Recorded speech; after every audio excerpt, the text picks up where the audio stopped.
In the days when the book of 1 Samuel was set, having children was the desire of every Jewish couple. It was seen as being not just culturally important, but spiritually important as well. Culturally, of course, because you're likely working the ground, and many hands make light work. But spiritually important as well, because of the promise that God gave to Abraham all the way back in Genesis 12, to grow him into a family, to turn that family into a nation, and from that nation bring forth the Messiah.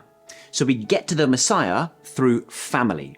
And the greatest hardship a couple could bear in this era would have been childlessness. In fact, because having children was seen as being so important, it was common practice for Jewish men in a childless marriage to either divorce their first wife because of it, or simply marry a second wife as well to overcome it. When this book opens, we are introduced to a man called Elkanah. What do we know about him? He is a man with 2 wives. And this, it seems, is the reason why. Picture this scene from verse 3. Year after year, this man went up from his town to worship and sacrifice to the Lord Almighty at Shiloh.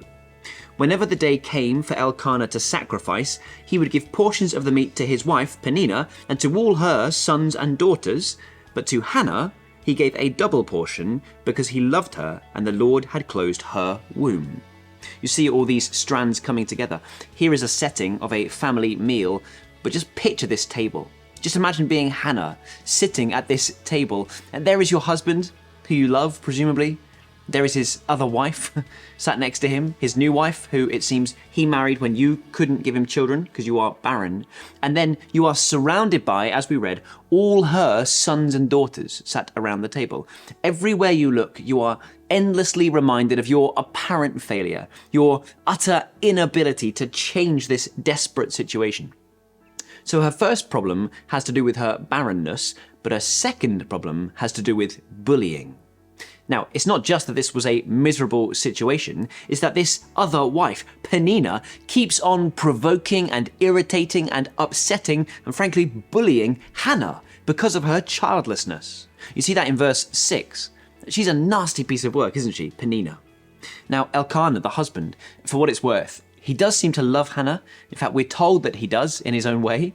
And he even tries to make that dining table experience less burdensome and more of a blessing. He gives her a double portion on her plate. Now, that might be a nice gesture, of course, but it doesn't address either of her actual problems, the barrenness or the bullying. As we're about to see, the husband here just doesn't seem all that clued in. He doesn't seem to be paying that much attention to his wife. Verse 8, her husband Elkanah would say to her, Hannah, why are you weeping? Why don't you eat? Why are you downhearted? Don't I mean more to you than 10 sons?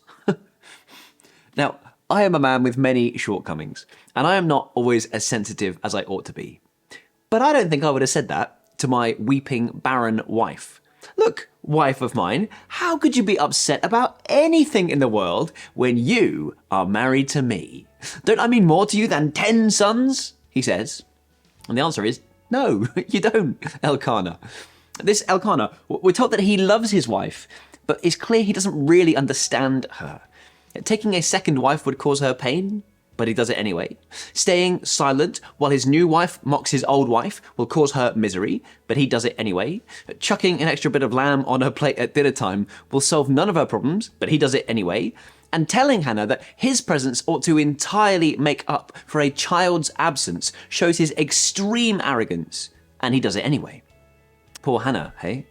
He doesn't feel the pang of childlessness because he's got children with this other wife. He's swallowed his society's lie that he can take a second wife, and he and Hannah are not in this together.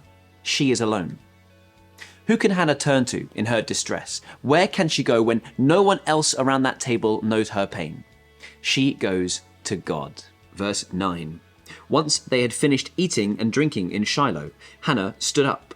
Now Eli the priest was sitting on his chair by the doorpost of the Lord's house. In her deep anguish, Hannah prayed to the Lord.